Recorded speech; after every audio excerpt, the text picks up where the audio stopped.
Hello, and welcome to Race and the Church. This project grew out of the desire to engage and educate church members of the Seventh-day Adventist Church on racial frictions, both current and historic, that are preventing us from moving forward as one united body with equal respect for all its members. Last month, Dr. Kendra Haloviak Valentine talked about race in the Bible. If you missed it, please visit our website to see the archived version of this at www.azurehills.org/RAC.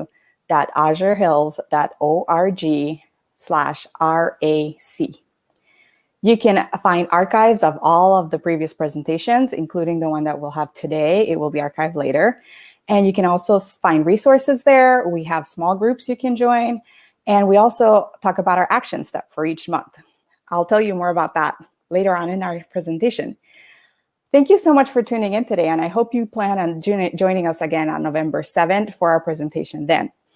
Dr. Nikisha Castillo and Dr. Vanessa Quintana will be talking about race, mental health, and church life. This is such an important topic because, as we know, mental health is key to our physical well-being as well. Today, we take a deep dive into history, however, the history of our church with the historian Dr. Catherine Coe. Dr. Coe is the Associate Professor of History at La Sierra University. After graduating from the University of Cambridge with a master's degree in history, Dr. Coe went on to study church history, focusing on the Reformation at the University of California, Riverside, where she completed her doctorate degree in 2016. For the past 14 years, she has taught at La Sierra University, where she teaches courses on the history of the Christian church, as well as courses in global history, early, modern, and modern Europe, and Imperial Russia, as well as presenting at conferences throughout the world on the English Reformation. She's currently completing an edition on the writings of William Cordell, Master of the Rolls to Elizabeth I of England, for the Oxford Historical Society, which will be her first publication. She lives in Southern California with her husband, Dr. Sean Coe, her daughter, Sophie, and their dog, Darla. Please help me welcome Dr. Coe today. Thank you, Shari. Good to be here. Thank you here. For being with us. We're very much looking forward to your presentation. Thank you. I'm excited to be here today. This is something that's really important to me and important to our church, and I'm excited to get started. Before I begin, I want to just make two caveats. The first is that I did not include in this presentation any information on the Latinx community within the Adventist Church or their place within our educational institutions. I realize that's a big piece of the pie that's missing. And the reason for it is because there isn't a lot of secondary information on the Latin community in the Adventist Church regarding higher education in North America. And that's a scholarly hole that needs to be filled. And because of COVID, I couldn't do any primary work myself on it. So I just wanted to let you all know why that's not in there. The second thing is that I just wanted to acknowledge that it's a little awkward doing this presentation being a white woman. I recognize that I have benefited from some of the power structures that I'll be talking about today. And I want to recognize that there are lots of historians of color in the Adventist Church who've written some amazing books, and we'll talk about who some of those people are that if you're interested in this topic, you can look at after our presentation. So let's begin. So to begin with, I want to share with you why I wanted to present this talk. I grew up as an Adventist in love with Adventist education, particularly Adventist universities. Shortly before my birth, my father felt a call to the ministry, so he moved his pregnant wife and young son to La Sierra University, where he began his undergraduate studies. I was born at the beginning of his freshman year, at the beginning of winter quarter of his freshman year. And some of my earliest memories take place on the campuses of La Sierra and Andrews universities. I climbed the trees, I explored empty classrooms, and most exciting, I got to attend graduation day. As life went on and my family moved every 2 to 4 years, the La Sierra campus remained a touch point for me. It was really the place that I most considered to be home. So I come to you today ready to discuss some hard things about the history of Adventism and its institutions of higher learning in North America. I'm here with the same mindset that I have when I have a difficult conversation with someone that I love, and that is with the intention to correct, to heal, and to change. This comes from a place of deep affection for the church and its educators, and there's no malice intended in it. We've come to terms with the past. We have to come to terms with the past in order to heal. If we ignore traumatic or problematic experiences, then we are pursuing the absolute worst course possible. As President Abraham Lincoln put it to Congress during the midst of the American Civil War, it is not, can any of us imagine better, but can we all do better? The dogmas of the quiet past are inadequate to the stormy present. The occasion is piled high with difficulty, and we must rise with the occasion. As our cause is new, so we must think anew and act anew. We must disenthrall ourselves, and then we shall save our country. Fellow citizens, we cannot escape history. The importance of this is really a matter of expediency to me now that I have a daughter, and particularly because she's the daughter of a mixed race marriage. My husband is Asian. He's half Indian and half Chinese. I want better for her than what I've found in our history books, and I definitely want better for her friends.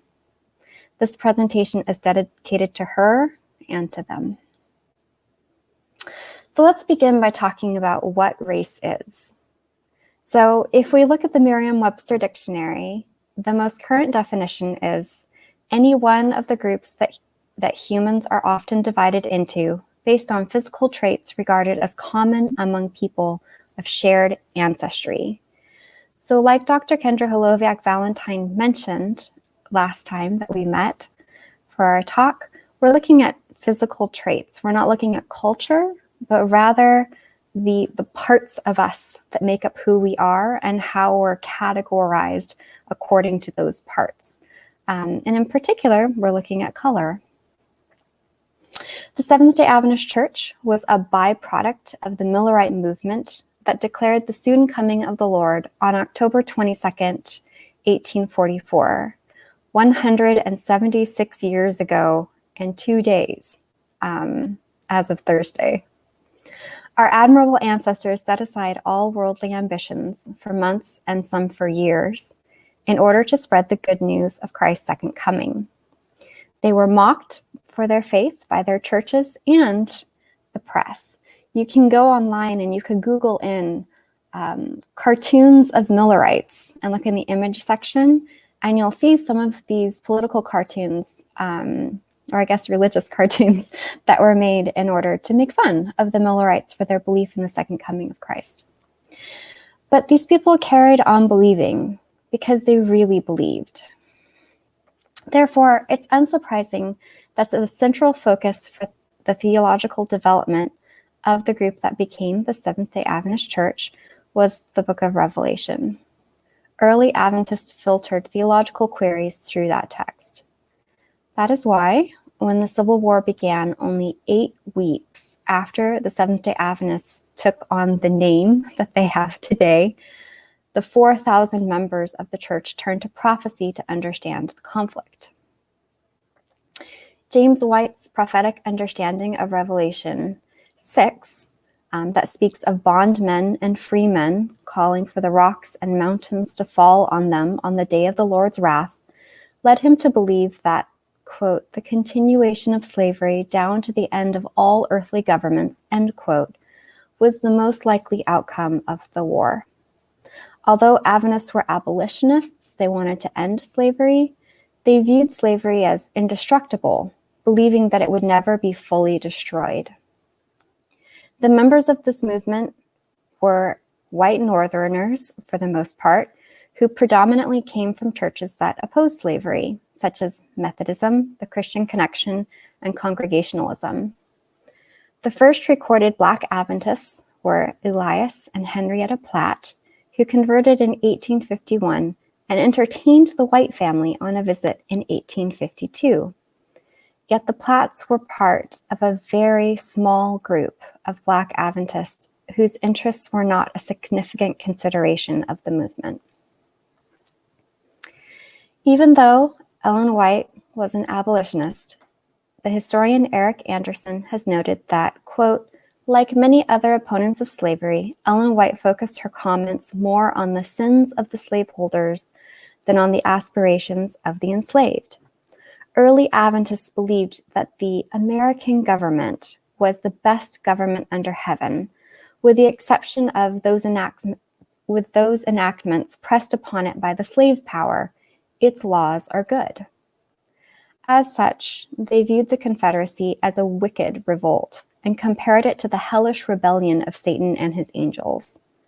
When the Civil War broke out, Ellen White and Seventh-day Adventists of the time believed that the war was about slavery, not states' rights, that slavery was wrong, and that it was the national sin. That is why in 1859, she urged fellow Adventists to disobey the fugitive slave law, and abide the consequences for violating this law. In other words, you should break the law, and then you should accept that you're going to be arrested. Beyond abolition, Sister White upheld the dignity of Black humanity. She wrote, "The slave is not the property of any man," she declared. "God is his rightful master." She even threatened to expel a member in New York who supported the South and slavery. She wrote him a letter stating that he would be kicked out of the church if he did not change his opinions. Even though the Seventh-day Adventist Church wished to see slavery abolished, Seventh-day Adventists did not volunteer for the war effort because it would lead to Sabbath breaking and to killing. Also, Sister White was concerned that Seventh-day Adventists entering the Army would be subject to the vices that existed within the Army units. So now we're going to turn to the mission to the South. So following the end of the Civil War, Adventists began to consider what they could do in order to convert people in the South towards the Adventist cause. Because remember, the Millerite movement and the early Seventh-day Adventist movement was focused mostly in the north of the United States. Okay. So on October 2nd, 1889, at an Adventist camp meeting in Nashville, Tennessee, the first protest of Black Adventists against white segregationists in their own denomination occurred. This is because Charles M. Kinney was expected to be ordained that day. He was to be the first Black Adventist ordained to the ministry. But he protested against the segregated nature of the camp meeting at which he was supposed to be ordained.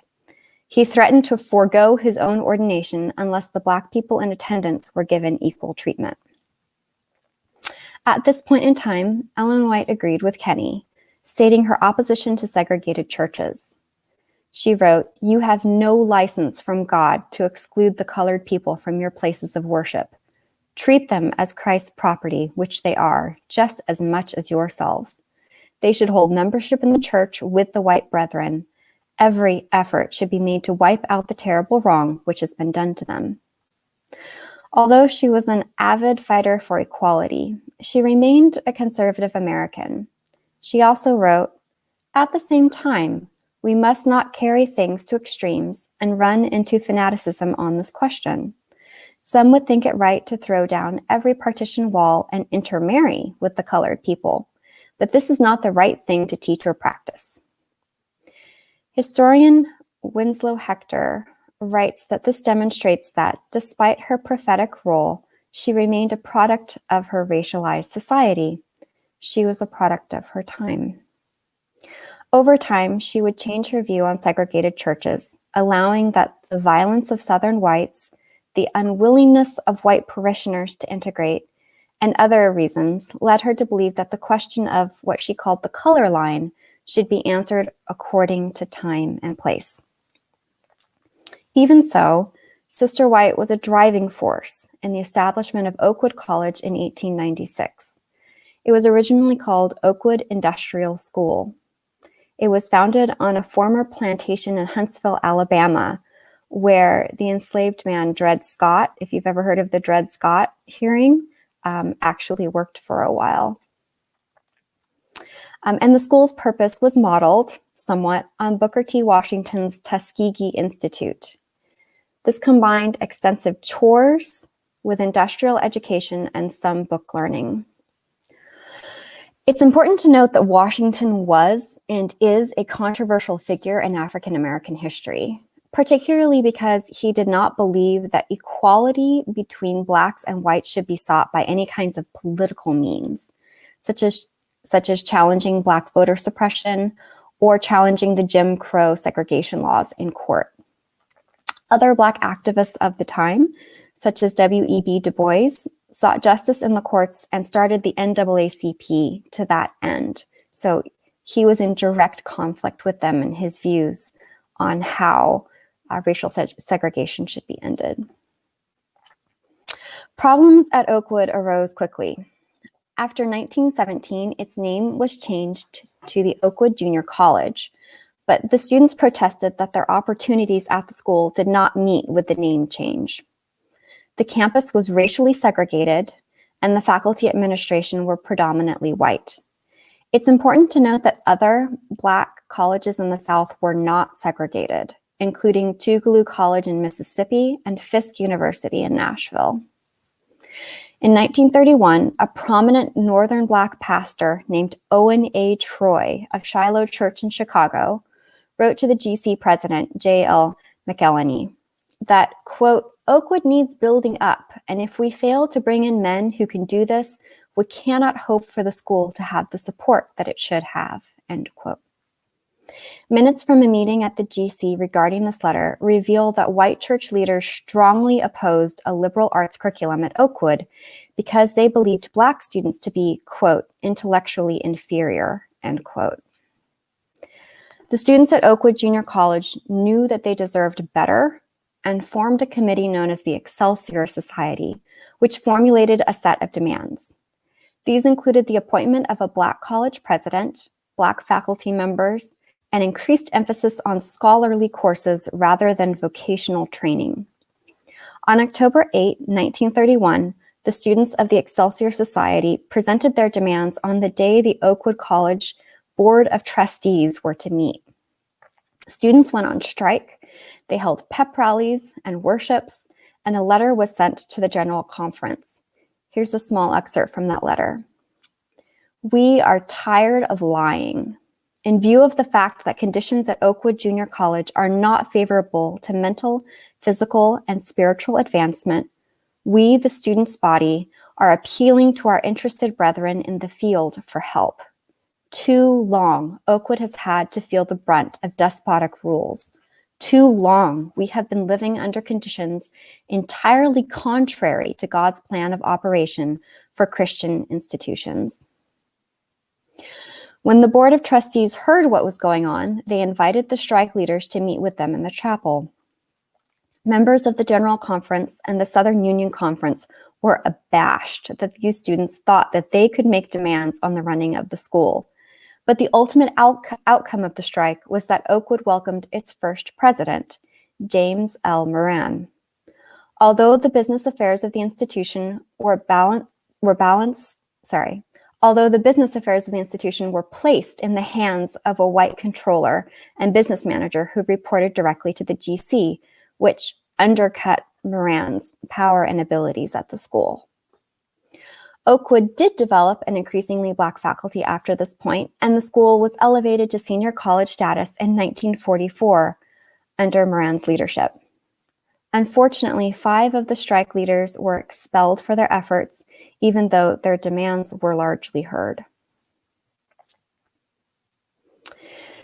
Now I'd like to move on a little bit to talk about what was going on in our region during the 1940s. And in particular, I'd like to look at La Sierra University. There's a fascinating incident that occurred that demonstrates what it looks like to be an ally to an oppressed minority within our church group. And I wanted to present that today as a story of hope, right, in the midst of all of the other things that I'm sharing. And the story has to do with the president of La Sierra University at the time, Dr. Constantine, and Japanese American students who faced internment as a result of World War II. So while many minority students were experiencing degradation, one example of allyship during this time period stands out. During World War II, La Sierra College benefited from the dedication, energy, and compassion of the college president, Erwin E. Constantine. His active protection of La Sierra University prevented injury to the institution and its occupants.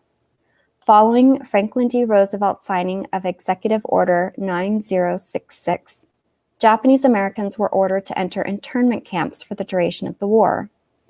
Approximately 112 Japanese Americans were interned from the west coast of the continental United States. In 1942, 5 Japanese American La Sierra students, all young women, and you can see them in this picture, were ordered to relocate to Heart Mountain War Relocation Center in Wyoming. The students all graduated from Hawaiian Mission Academy and attended La Sierra College together. President Constantine worked tirelessly to keep his students out of the camps by appealing unsuccessfully to the War Relocation Authority. I'm sorry, I lost my place just for a second there. One moment.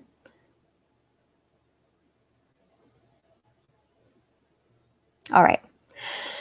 He also appealed to the FBI and to the military. He was upset by the injustice. As he said later, "I was frustrated by the situation. I knew that the Japanese young people were not pro-Japanese. They were just students. They were Americans. But I had to convince the government of that." His efforts were to of no avail, and the students were required to pack up their bags and relocate to their assigned internment camp.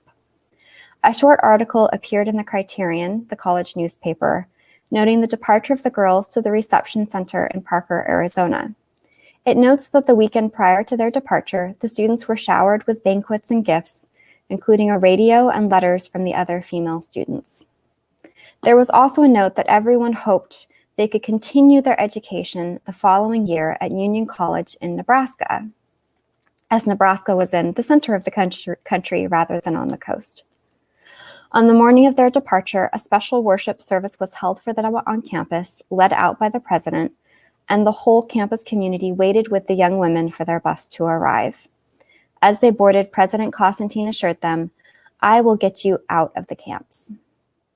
After his students were taken to the internment camps, Erwin Constantine continued to fight to secure their release.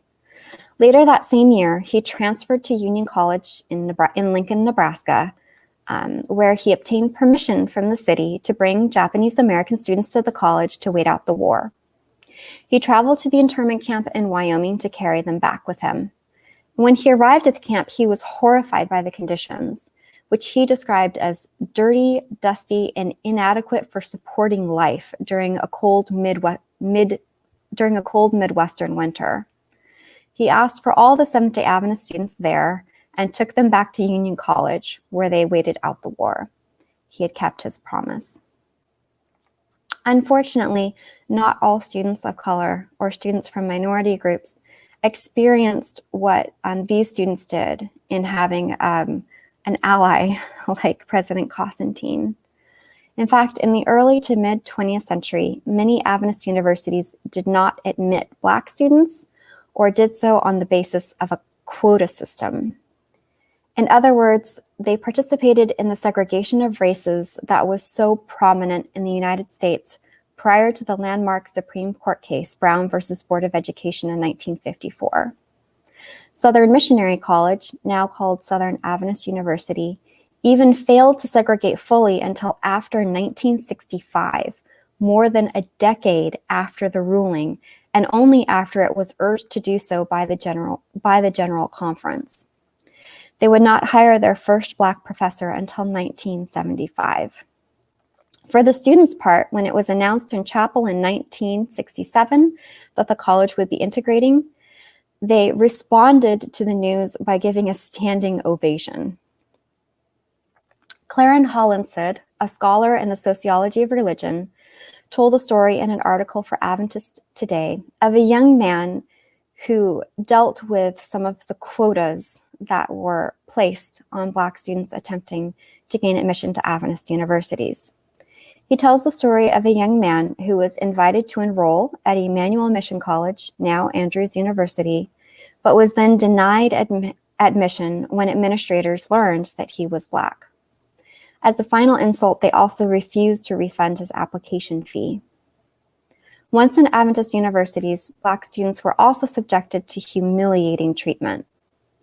At Emmanuel Mission College, Black students were assigned seats at the back of the chapel and were not allowed to take their meals in the cafeteria until there might be a quota of, quotes, colored students, end quote, to fill a table. Blacks were not allowed to eat with whites in the school cafeteria, in other words. During the 1940s, at Union College in Nebraska, Black students were required to wait by the cafeteria wall until a white student invited them to dine. If no invitation was proffered, then Black students were required to take their meal standing.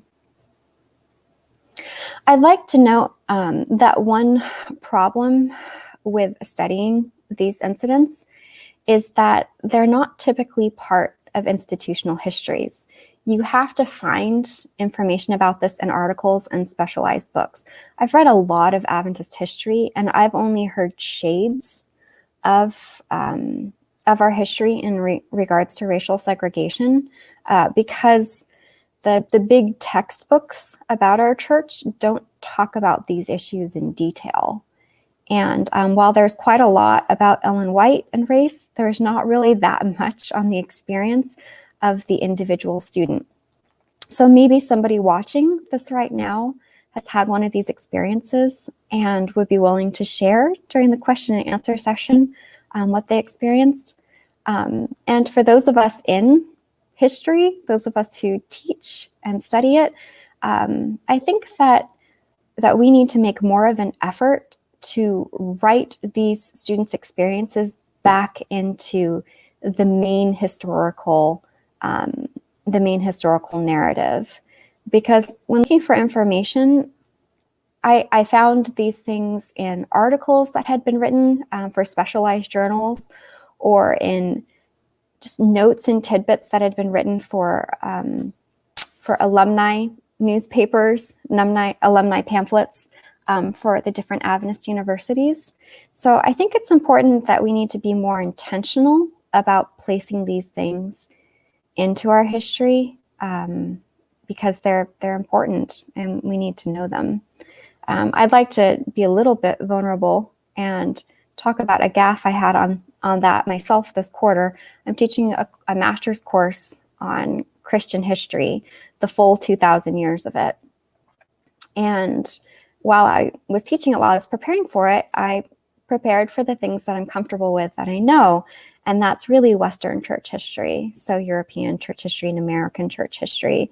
But as I started teaching in class, I realized how wrong that was, that I wasn't including as much information about the African churches and the Middle Eastern churches and the Latin American churches. And so I apologized to my students and let them know that this was a major oversight on my part. And so something I'm working to do is to include more information about that next quarter. And that's one way that we can help to rectify the past a bit. Nothing can fully rectify it, but it's a way to start moving forward. So one university that admitted students of color early on was the College of Medical Evangelists, now known as Loma Linda University. Although these students were definitely in the minority, they were there. Founded in 1905, the photograph for the nursing class of 1910 includes an unnamed Black woman, and there's an unnamed Black man graduating as a nurse in 1912. An important graduate from this time was Ruth Temple, who graduated with an MD from Loma Linda in 1918, and she went on to run a free health clinic with her husband in East Los Angeles. She also taught at the White Memorial Hospital, even though she encountered quite a bit of racism while she was there. She also worked with the Los Angeles Public Health Department and had a hospital in Los Angeles named after her. Now I'd like to move into the civil rights era. And while the activities of the civil rights era would have a significant impact on the schools and university of the Seventh-day Adventist Church, members of the church itself largely stayed out of the protests, sit-ins, and rallies. And this was not by accident. As historian Holly Fisher writes, the SDA Church in the 1960s was still very conservative and guarded its policies on race relations. Its language in official statements was clearly conservative, and while acknowledging the external pressures to integrate, the denomination was slow to change its policies and practices in its educational and medical institutions. This would lead, unfortunately, to the death of a Black woman named Lucy Byard, who was rejected for medical attention at one of our institutions, and she was sent to another institution where she died of pneumonia. So those who did participate in civil rights activities did so as individuals. Among these were students from Oakwood College who attended sit-ins, store boycotts, and even attempted to end segregation in local Adventist churches. This final action did not go well. The white members were hostile rather than welcoming. They began changing service times so that Black students would miss the services, and when that did not work, they called the local Huntsville police to escort them from the building. Although Oakwood students were reminded again and again that they should not participate in local protests, they did so anyways. As a former student remembers, open discussion about the civil rights movement at Oakwood resulted in a few people being named activists in the classrooms, assembly halls, and even around the dinner table. Yet the result of these activities, the activities of the civil rights era, was to be the desegregation of Adventist schools, churches, universities, and hospitals. Following desegregation during the 1970s and 1980s, one of the most controversial activities that occurred in Adventist universities was the organization of Black student unions on Adventist campuses as official clubs.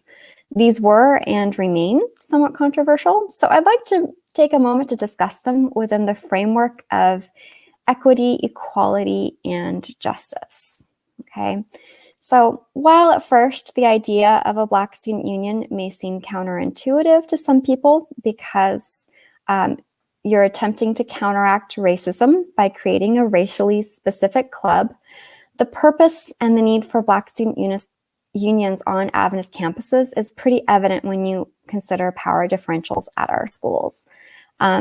This picture is a picture of the Black student union at La Sierra University. I love that all of the club officers are women. That's great. There was a slide about equity and equality I wanted to get to. There we go. All right. So let's talk about equality and equity. So equality, this is one example of it. Equality is giving everyone a shoe. Equity is giving everyone a shoe that fits.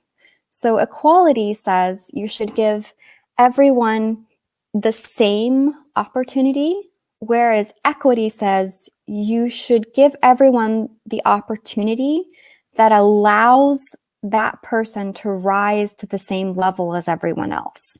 Okay, so you can see it in this picture.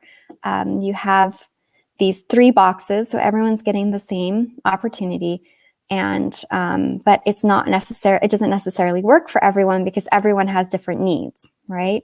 And then you get to equity, which is the tall person doesn't need a box, the shorter person needs 2 boxes, and the person who has a physical challenge is given a ramp so that they're able to see over the fence as well.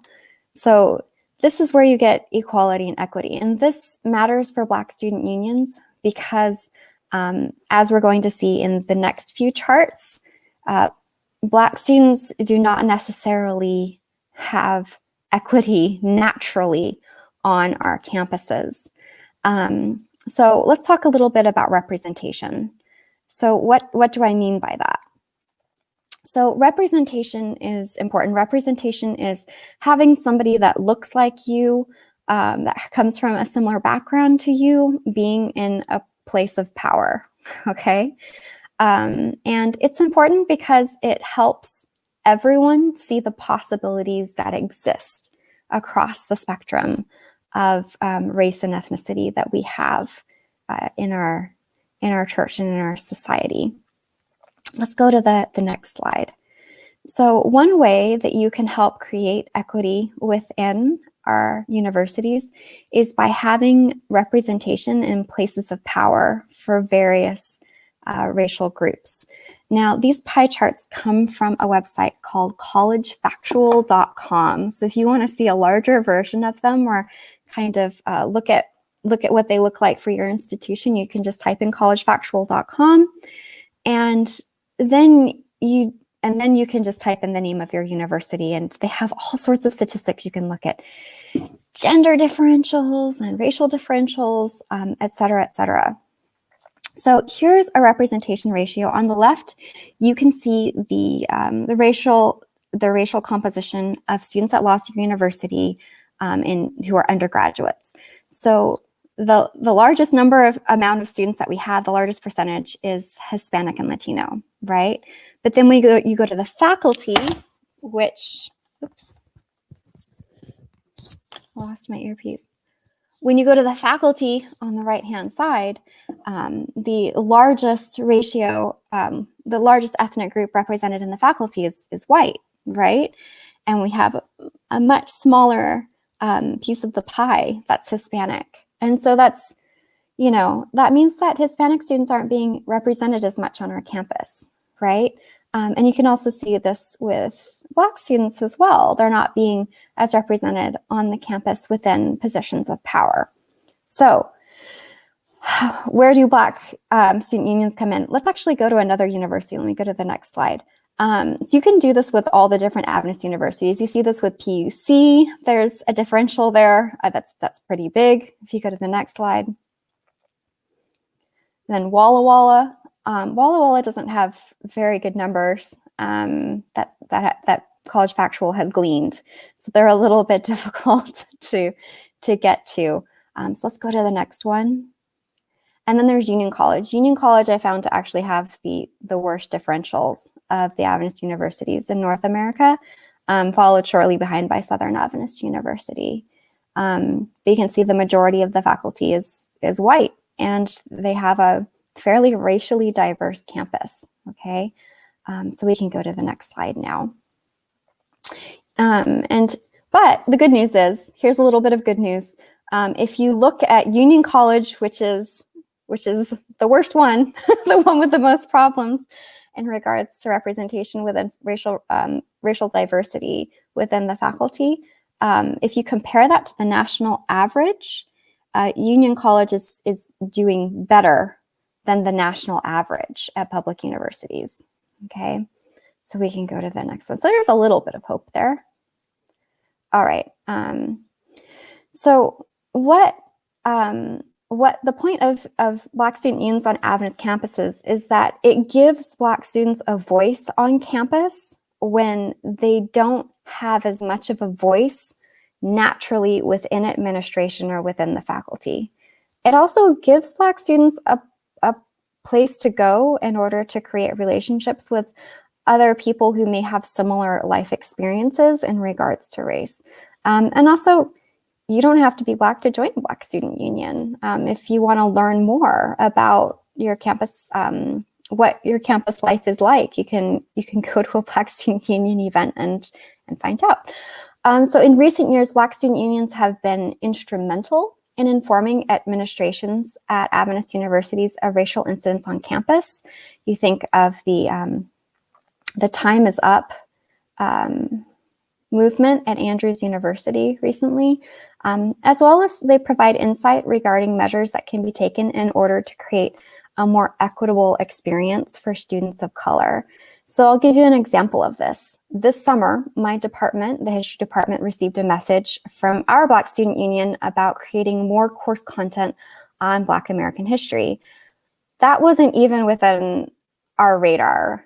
We hadn't been thinking about that. So their suggestion helped us to see a hole that we did not know was there. So Black student unions are very important on college campuses in order to keep the faculty and the administration's feet to the fire on issues of racial equality and equity. All right, I'd like to talk a little bit about recent incidents. Unfortunately, our days of racial tension are not behind us. There have been incidents that have occurred on various Adventist campuses. I mentioned the Time is Up campaign at Andrews. There have also been some problems that have occurred at Walla Walla and at Southern Adventist University. But I'd like to take an example of one of these incidents and talk about what happened and then what's being done. So we can look at the direction that our schools are going in. Okay, I think that there's some hope that lies in these institutional responses, even though we still have a long way to go. All right. So an example of this involves a racist Snapchat story at Southern Adventist University. You can tell I don't use the app because I can't even say it. All right. The incident involved a video about the Black Christian Union, that's Southern's BSU, the Black Christian Union night with racial slurs from a Snapchat account called SAU_stories. Investigation into the incident revealed that the account belonged to a former student no longer affiliated with the university. This was not the first incident of this kind in the past few years, however. In 2016, the app Yik Yak was banned on campus due to racial slurs posted anonymously during the annual BCU Vespers. So in response to the Snapchat video, the administration released a video apologizing for the incident, as well as recognizing Southern's racist history. Southern has made tremendous effort to change the culture of the campus in recent years, and with a 51% minority student population, that's necessary. Students are required to take a pledge at the beginning of the school year to respect diversity, and the school was awarded $50,000 to create the SOAR initiative, which stands for Studying Our Attitudes Racially, to build a safer environment on campus for students. This is one of many initiatives that are occurring currently. As I was doing my research, I noticed that lots of our universities have been creating offices for diversity on the campus, including Walla Walla and Andrews and La Sierra and Southern, as well as providing racial sensitivity training. The faculty colloquium at La Sierra University this year was focused on creating racial equity and equality within our university. So we had in-person training as well as the required online training that we need to do as well.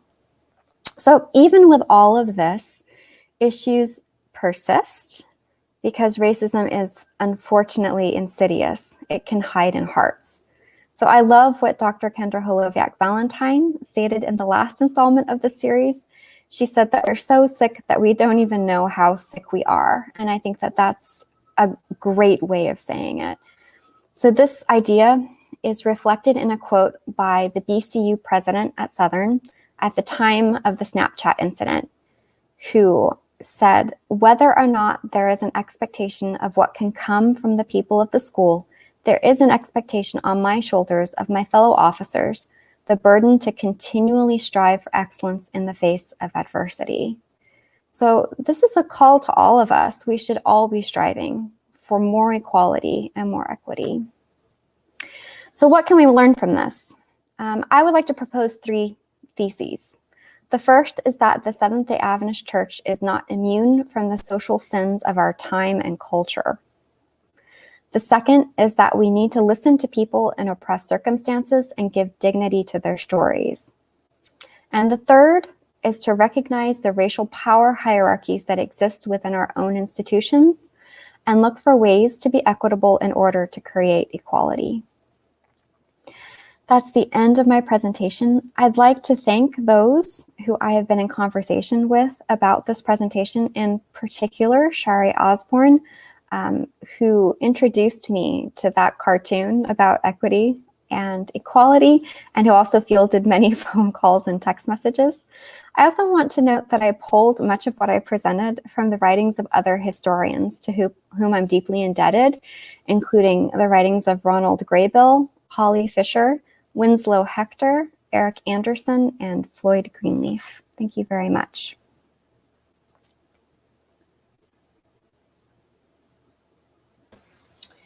Thank you so much, Katie, for that great presentation. I'm always amazed at your ability to span incredible amounts of years in one presentation. Like, now we will do this time period. It's amazing. We have gotten a lot of comments. You had talked about personal experiences, and I just wanted to highlight a couple of them here. This is one from Edward Machidler. He says, when I was at SMC from 61 to 63, there were no Black students or faculty members. Then Larry Garrity said, when I was a grad student at Andrews University in the early 60s, Jillian and I had a female friend from Iran who came to Andrews. They wouldn't allow her to have a Caucasian roommate in Lamson Hall because our friend wasn't white. So it just highlights this idea that even people living today have stories of deep issues in their own schooling experiences. And something I didn't put in the presentation because of time. There was a lot left out because of time. The incidents that I mentioned are a drop in the bucket to what's out there. But one thing I did was I looked at yearbooks, because yearbooks can tell you a lot about the culture of a campus. And at Andrews, for example, in 1950, they had a few Black students, one who was the president of the chemistry club. But when you looked at pictures of social activities, there was little to no intermixing between the races. And then you go through, and then 1963, you start getting pictures of Black students sitting with white students in the cafeteria, and Black students participating in club activities on campus and things of that nature. So you see the impact of the civil rights movement almost in real time in these yearbooks, and it's shocking. It's really pretty shocking. It's a really interesting way to go about, we think about history as something that we can glean from a book, but this idea of like, I'm going to go through yearbooks and articles and see what people were writing about. I love books that are based on people's diaries, because you see like a completely different way from what you'd be presented with if you were just reading a book. So that's very interesting that you decided to go through yearbooks. We have a couple of questions that have come in, and let's see here. We have one from Trevin Osborne. Could you talk more about the pioneers' patriotism and how they viewed race and the impact it had on church policies and institutions? Okay, so first of all, the early Adventists, and we're talking about prior to the Civil War, they were very pro-America in the sense that they believed in democracy. They believed in representative democracy, this idea that people could come together and find freedom, and that there was freedom of religion for individuals in particular. Because when you're part of a minority religious group, freedom of religion is incredibly important. Otherwise, you don't get to worship. And Adventists were worshiping on Saturdays as well. So this idea that they could participate in government in such a way as to protect their freedoms was a major issue. As regards to race, they viewed they viewed slavery as a sin. Okay, so the major issue at the time was slavery. They viewed slavery as a sin, but this idea of social justice didn't exist yet. It wasn't even on their radar. But they were more, like I mentioned in the presentation, they were more concerned with the sin of the white people in the South who were enslaving people than in freeing Black people. Like that's the focus of their writings.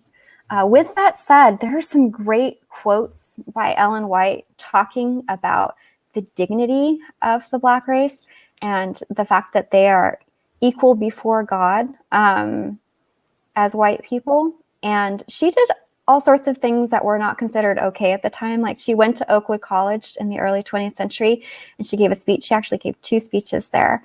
And at one of the speeches, she stayed afterwards and shook hands with all of the Black students, which was considered to be horrifying to some people at the time. So it starts with this critique of white enslavers, okay? And then it starts to move to how do we minister to former slaves in the South, to how do we treat our Black parishioners now that they're part of our community, because Adventism was largely white. There were only a handful of Black people, and a big part of that is because the Millerite movement didn't go to the South. There were a number of Millerite preachers who wanted to preach in the South prior to the Civil War, but because they were abolitionists, they weren't allowed in. They were kicked out quite early. And then Adventists didn't minister to anybody until 1870 because of the shut door policy. So you see this as kind of like, there's this progression that goes on, and it's interesting because it almost matches the progression of these concepts of social justice in American society throughout the late 19th and early 20th centuries. Interesting. Let's see. I'm trying to find questions and listen to you at the same time, which always gets me. No problem.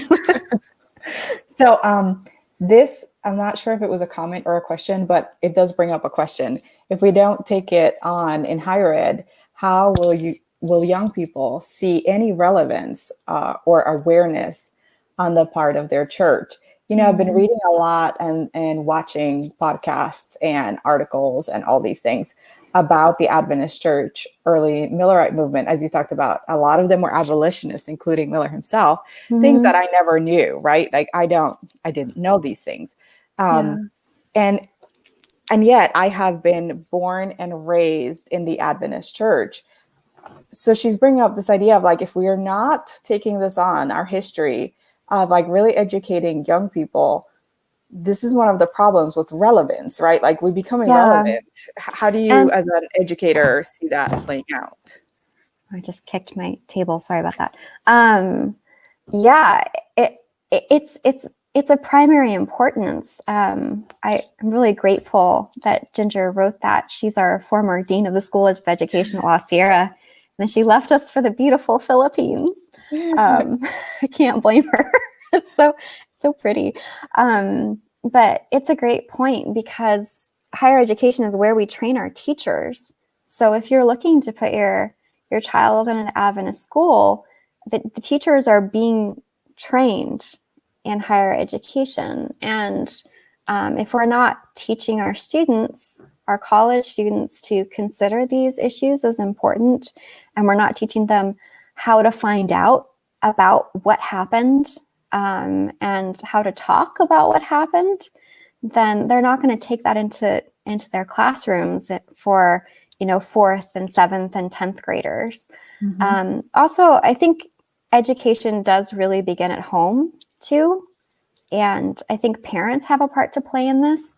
First of all, in letting their schools know that they would like this to be part of their kids' education, and not being scared about talking to kids about it. Kids are really bendy flexy. You can sit them down and you can say, this happened and it was wrong and we want things to be better now. And they get it. It's really fantastic. And so I think that parents can do a lot in supporting educators as they bring these topics up in class. I think that they can you can talk to your kids about it yourself. And in Sabbath schools, particularly at the junior high and high school level, I think that, when we talk about Adventist history in Sabbath school, I don't think we should shy away from the hard stuff. I think we should face it head on, because I grew up with the saying, monsters grow in the dark. And if there's something bad, it's better to talk about it and work through it than to just pretend like it didn't happen. Because then when they find out that it happened, they're going to turn to us and rightfully say, you lied to me. And that's on our heads. Yeah, that's some of the great learning I've been doing as a parent, how we try to protect our kids by not telling them certain things, and then that backfires big time because we're not actually protecting them. They have to live in the real world where things are actually happening. Absolutely. And if we don't do our part to prepare them and give them the history that they need, it really does hurt in the long term. And it's so much easier for them to understand and conceptualize these things at a young age, than to try to wrap your mind around it when you're 20, 25, and really understanding that if you start early enough, it does help to start noticing those things as you go along in life. Yeah, and one of the things that that I found in my own experience is that the sooner you introduce these things, the better. It does have to be age appropriate. Yes. But I'd rather have my students talk about controversial issues in Adventist history in the classroom in college than learn about it when they're at a secular graduate school and have few to no people to talk to about it with. I think that we need to create safe environments in order to express doubt and support faith at the same time. So that's an excellent point. So this is a somewhat follow-up question from Trevin. It says, did Ellen White ever change her views on interracial marriage? Being that you are in an interracial marriage, I would think this would be. I don't know. I haven't found anything on it. If anybody out there knows, let me know. But that's all I found on it that she's written. But with that said, she does have very strong statements early on about the equality of the different races. And she shifts. There's this shift that occurs from her being segregationalist. She's against segregation to this point where she says, I guess this is the way we're going to have to go because this is the way society is functioning. And so over time, you see her kind of shifting, but she maintains the dignity of all races throughout that time. So, I don't know if it changed or not. But so that brings up a question for me, because I did run into that shift that she has. And I wonder where people fall on this idea of just because society operates in a certain way, and this is the way that things are moving, and this is the way that things are done. How much should we be fighting? Ellen White's voice was very strong and very had a lot of power. Should she have kept fighting for equality and desegregation? Was that decision based on this is what is best for the Black community at this point because they're not being accepted and treated right? Yeah. Or is it one of those where we've just given up because it's just too hard? It's both. It's actually both. So it's partly because she was getting pressure from members of the white community within the Adventist Church saying we need to maintain segregation, and because she was getting pressure from leading members of the Black community within the Seventh-day Adventist Church saying this doesn't feel safe, right? And particularly after her son Edson, who had traveled down the Mississippi and founded something like 50 schools along the Mississippi, in large part for Black children, had been attacked by mobs. He'd experienced this racial violence in the South. So she's coming at this, I think from a point of view of what's going to be best for everybody, and that led to compromise. Whereas her previous statements on segregation and racism are so strong. It's almost like she's kind of gotten worn down a little bit by the circumstances. Yeah, it's kind of one of those things where you're like, am I really wanting to die for this? And how many people will have to suffer if we go down this road? It's such an interesting dilemma. Yeah, and just in case any professional Adventist historians are out there, like, just so you know, like, there are a lot of articles on this discussing this and going over all the different possibilities as to why this shift occurred. So you can go ahead and look them up if you're interested in that particular topic. So we have lots of questions here while we've been chatting away. Do you know of any churches that are surveying their own members regarding experiences and attitudes regarding race, and then taking on the conversation? And then what were the results? Besides Azure Hills? I don't, but I think that's wonderful. I think that's a great idea. I think that having these conversations is essential for everyone. Okay. Some of these are connected, so I'm trying to figure out exactly how to connect. Okay, I'm just going to ask all of them. So Katie Sakdalan, hi Katie, says, how well are various cultures, ethnicities represented in our K-12 schools, especially the lower grades where kids are forming their worldview and trying to consider their own professional potential? Good question. So I did no research on this, quite frankly. I only had time to do the universities. But I think that that's a great question. And I'll be honest with you, we're shopping right now for a school for Sophie.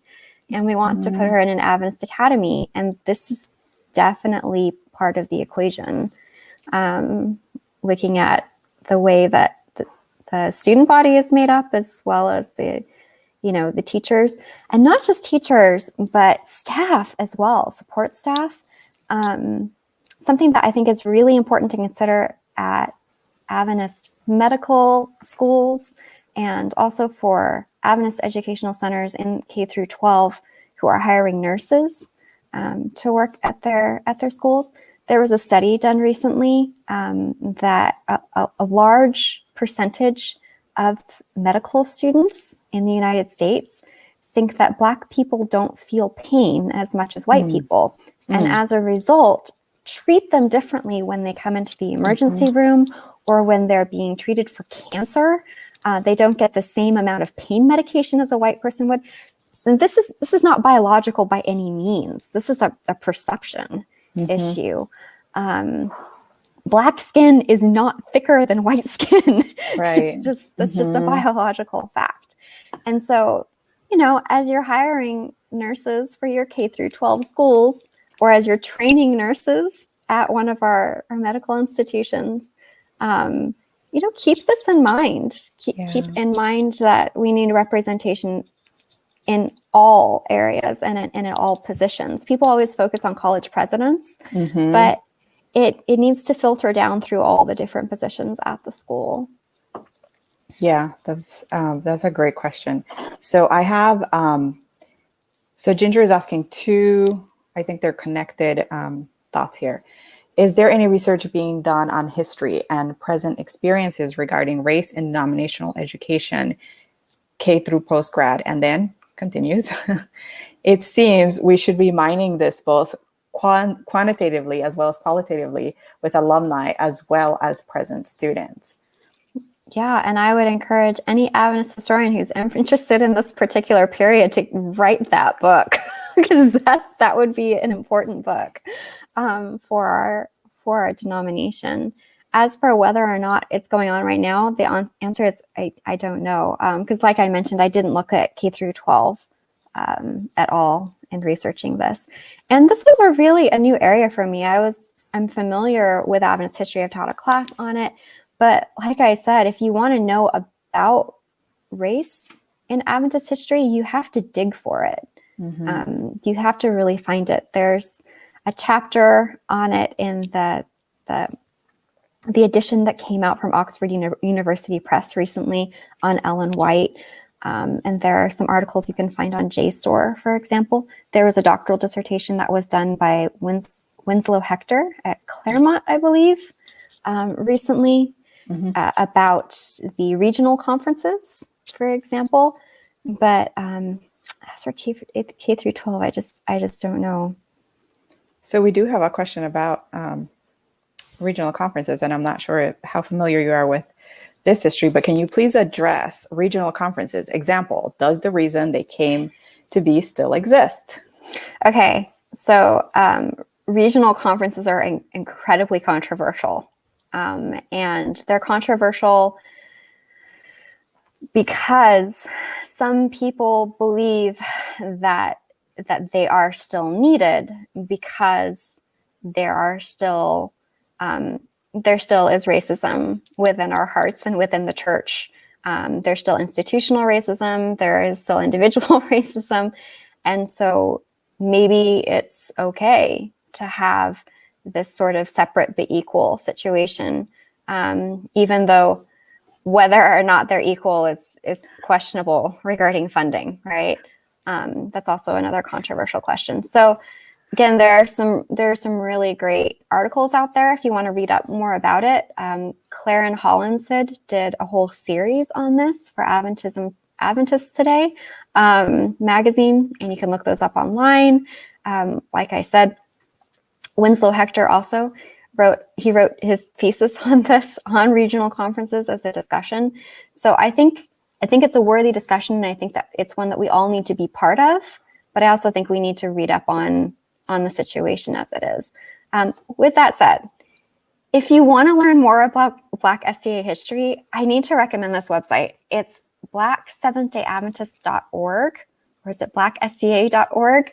But it's a website that's been set up that talks about Black pioneers in Adventism, and there are all sorts of articles and information on it that you can look up. That's really fascinating. There's even this really adorable workbook created for children at Black academies to talk about the history of Black Adventists that I want to print out. So if you do, it has lots of little like activities on it and things like that. So if you're interested in the history of Black Adventism, and it even talks about regional conferences, I would look at that website. So Larry is saying on this, books by Calvin Rock and Benjamin Baker are important for Black Adventist history. Absolutely. I wanted to highlight that we now have our own webpage, Race in the Church. It's www.azureHills.org/RAC. And as part of that, we do have a section on resources, and we are going to try to do our best to add as many of these things on there, because, we're talking quickly here and people might not be picking up all of the names or all of the resources out there. And it's a good way to source these things too, because there is so much out there that having a way to categorize, we're going to try to do a better job. Right now, it's very preliminary stages, but I do like the idea of having a place where, as we talk, and you can send me your resources as well. I added some of the resources from Dr. Holowiak from last month on there. And we have some cute things for kids as well, books that if you're a parent that is trying to get engaged in having these conversations with your kid and you're not entirely sure where to start or what the boundaries are, we have some books available on there as well that you can look through use with your kids. And you can also join our small groups, because we have different small groups on different topics, because we do realize that this is a big, insidious problem. And sometimes we're not quite sure how to go about tackling such a big issue. Yeah. So having support groups is very important, having people to talk to source with, and things that you might have read are not the same things I might have read, and we might find each other's information very helpful. So I think. Yeah, and I'm actually working on a list to send to you of some books to add to that, as well as podcasts, because not everybody is a reader. I don't understand that myself, but it's okay. We're all different. But there are a lot of really good podcasts, particularly Radiolab and This American Life have done some episodes on these issues on race in America that are fascinating. That really opened my eyes. And there are really some great books out there and resources about Christianity specifically, and even at work inside the Adventist Church to look through that. So you reference, a lot of Adventist authors there, and we want to make sure we highlight that as well, because our history is such a big part. Understanding our church history,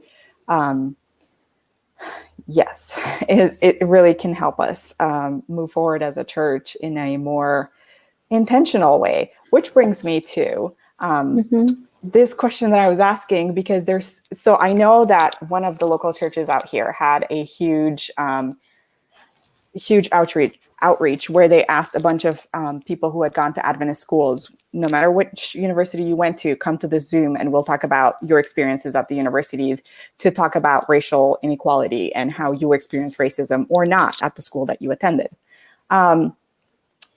I know there are efforts similar to this happening all over, and I wondered if it would be helpful, useful, and in some way good to have some sort of organization at that could compile all this information and then get it out to people, so that because right now I feel like you're working in one area, someone else might be working in the exact same area, but they're in Kentucky somewhere, and so you don't necessarily know what they're doing.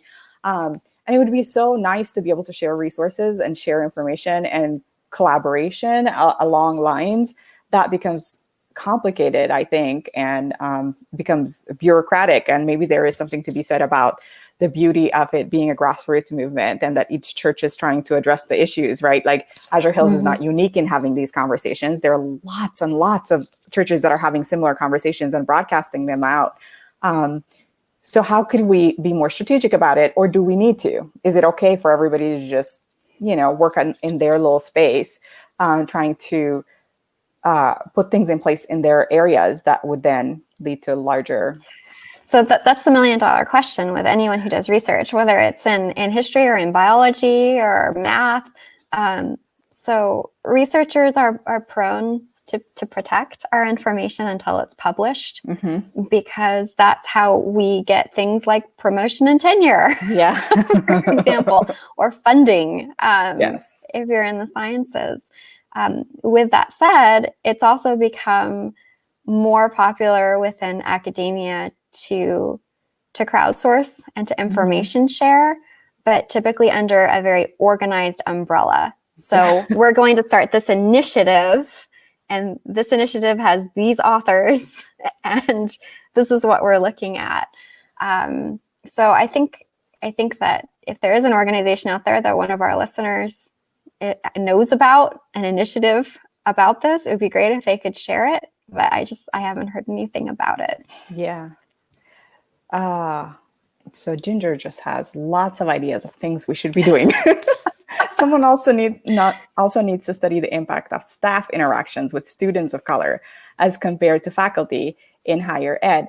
I say this because of students confiding in me in the past few years. And this is so right. That's a major thing. I think that, within the faculty, you do kind of exist in your office alone, and maybe the committees that you sit on.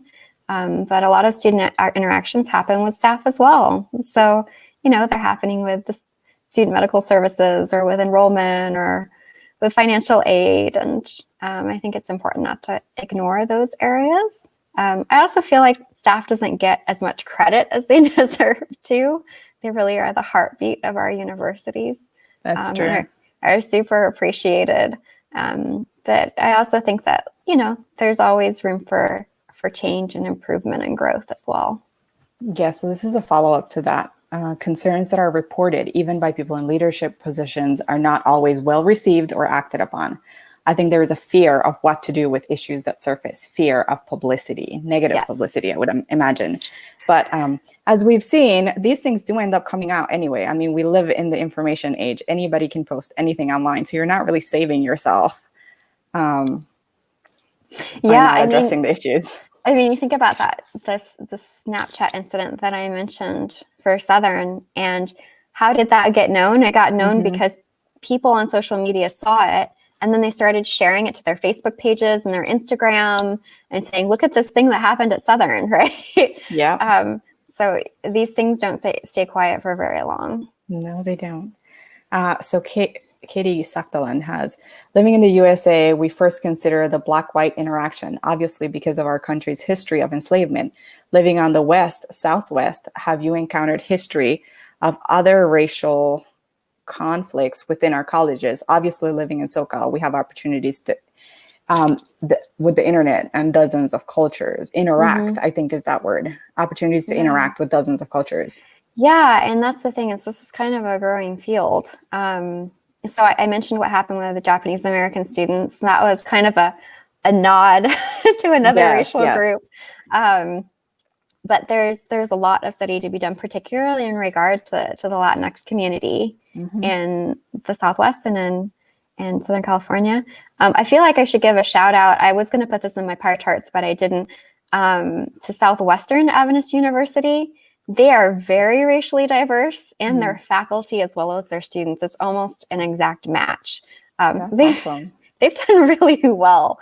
That's great. But there's I think a lot of scholarship that's left to be done on, for example, the Filipino American community, the Chinese American community, the Latinx American community, and the list goes on. Well, I want to thank you so much for your time, Dr. Ko, for your research, for all of the things that you did to make this possible. You jumped on it when I asked you to come speak for us. You were like, sure, I will do it. And I just appreciate that spirit so much. I love talking to you. You know, I could talk to you for hours. But thank you so much for those of you watching or that will watch this later. Make sure to visit our website, make sure to visit our page. And right now we want to talk about something very exciting that's happening, because for the very first time, we are on our page, we're wanting to launch a monthly action. And sometimes, as I talked about before, this problem can seem so big and we can be a little bit scared to take any steps in the direction of making some change because it just seems overwhelming. I want to make that a little bit easier. We want to have small action steps that you can take every month. And it's going to be something simple that you can probably get done in a couple minutes to just help the process along for equity, not necessarily equality, but equity, as Dr. Ko was talking about earlier.